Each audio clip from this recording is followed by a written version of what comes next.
my kitchen. My name is Rabbi Finn and you are here for another week of Bereishit Bites. Every week I am showing you a different recipe and this week is an amazing recipe. We are going to be doing pulled beef. Why? Well, I'll explain a little bit later. But let me just share with you what happens in this week's Torah portion. This week we have the reunification of Joseph, the brothers, and Yaakov and Joseph as well. Remember, at the end of last week, Joseph had taken captive Benjamin, and he wants to see how the brothers going to react. We have this massive debate. Almost you can feel the tension in the room between Joseph and Judah on behalf of the brothers, where Judah says, you cannot do this to Benjamin, we're not going to let you take him away. We're going to effectively wage war against you if you try and do this. And Joseph can't take it anymore. He starts crying and he says, Ani Yosef od Avichai, I am Joseph, is my father still alive? And then we have the reconciliation between Joseph and his brothers, and also Yaakov comes along and goes down to Egypt with the entire camp, and they go live in the land of Goshen, setting up the events for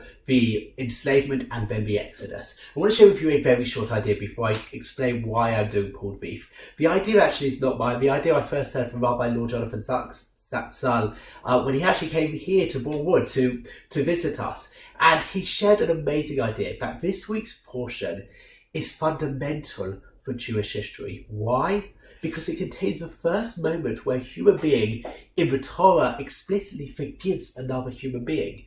Joseph forgives the brothers. This is the first time we see this. If you look at all the other brothers, they never really reconcile. Here we have a moment of forgiveness. And Rabbi Sachs argued that this moment of forgiveness is what enabled God then to forgive the Jewish people after the sin of golden calf. His phrase, so to speak, was, before God could forgive humanity, humanity had to learn how to forgive humanity. And it's very simple. But if we expect God to forgive us, we've also got to be able to show that same level of forgiveness to other people who do us wrong but seek to apologize. And I always like to think of this around the time of the Yamim Noim, which I know is months and months away, but something, to be honest, we can take with us throughout our everyday existence. But actually, if we are going to expect God to do something for us, we've got to ask ourselves, are we willing to do that for other people? If we want God to show us charity, to show us kindness, are we showing charity? Are we showing kindness to other people?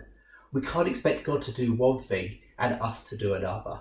If we want God to act to us in a certain way, sometimes we also need to do that ourselves. So that is a short idea. Now, why are we doing pulled beef? This, I apologise now, is super tenuous. In fact, it's probably not even connected to the Parsha. But, very simple. When Joseph and the brothers reconcile and Yaakov comes along, there is obviously a massive feast. There's a massive meal. In fact, the court of Pharaoh is super excited that Joseph is actually not some random stranger, but is actually part of the Jacob dynasty, part of the Abrahamic dynasty. And so there's a massive feast. Now, I imagine that at this feast there was the most amazing food.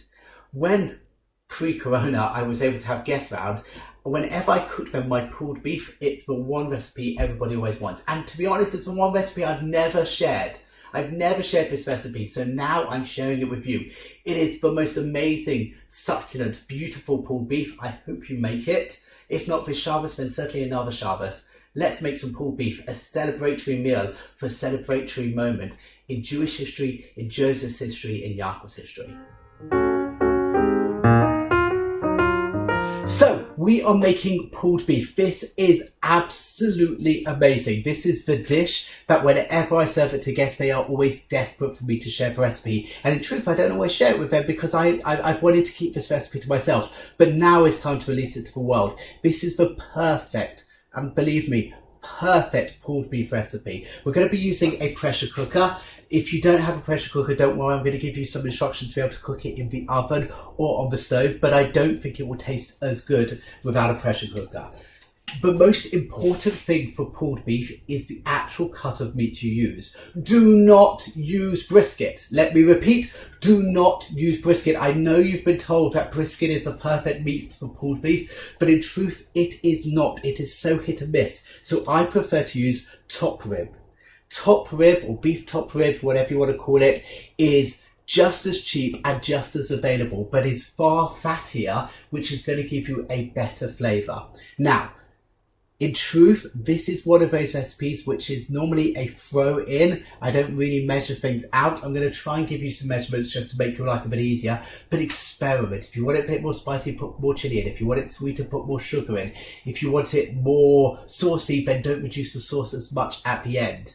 I find that if I'm doing half a kilo and a half, even sometimes 2 kilos of meat, I use the exact same amount of spice and tomato, because I find actually it all works irrespective. So I might be using half a kilo here, but in truth, for the recipe, we're saying 1 kilo of top rib, and that is more than enough to serve 6-7 people as part of a meal. In fact, to be honest, I've done 1 kilo of meat and made it serve 12 people with other options as well. So start off by browning your meat. You don't need to brown it too long, but every bit of added flavour helps. So brown your top rib inside your Instant Pot. If you are not using a pressure cooker, then do this part on the stove to help get all of the flavour in.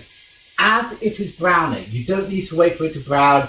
You want to add in a tablespoon of paprika. A good heaped tablespoon of paprika. Add in also a teaspoon of onion powder, a teaspoon of garlic granules, and I would say for me, half a teaspoon of chili flakes. Some people prefer more. I'm a half a teaspoon kind of person. And let it brown a little bit. As it is browning, just flip it over so that the spices will start to get in there. You notice I didn't cut up the meat, I just put it all in. Add in, I would say, about 1/4 of a cup of brown sugar. It is important. I know you might think brown sugar is going to be too sweet, but this is what helps give it some of that unctuousness and that stickiness. A tin of chopped tomatoes and a stock cube. A beef stock cube preferably, not chicken. If you don't have beef stock cube, just use some beef stock powder. If you don't have that, then use some chicken stock powder. But I find this just really gives it the perfect balance of flavour. Give it all a bit of a mix to make sure that the spices are mixed in with the tomato. And that's it. That is how simple it is. Now, if you're going to do this in a pressure cooker, cook this on high pressure for 55 minutes. If you're going to do this on the stove, add in a cup of water and simmer it for about 3 hours until it is done, but constantly keeping an eye on it just in case it dries out. The other option is to cook it at 150 degrees Celsius in your oven for 3 hours, but make sure that whatever pan you're putting it in is really, really tightly wrapped so that the steam does not escape. Whilst this is cooking, get a kilo bag of onions and fry them. Fry them in a frying pan. I know that sounds like a lot, but chop them up roughly and fry them, and I'll show you why at the end. So I will see you once my meat is done. I am super, super, super excited to show you the next bit. My top rib has been cooking for 55 minutes. I've let it come down from pressure, and now I've left the machine on so that the sauce around it can reduce. Whilst the sauce is reducing, I'm going to pick up the meat very carefully and put it into a bowl. And with the back of a fork, this is how easy it is.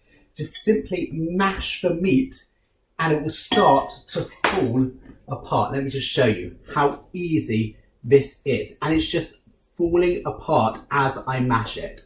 That's because of the wonderful fattiness of this meat. Give it a really good mash. 1 fork, 2 forks, use a knife, whatever you want, just to pull it up. Let the sauce reduce. You might not need to have that much sauce if you've done this in the oven, but certainly if you've done it in pressure cooker, you're going to have too much sauce and it's going to be too saucy.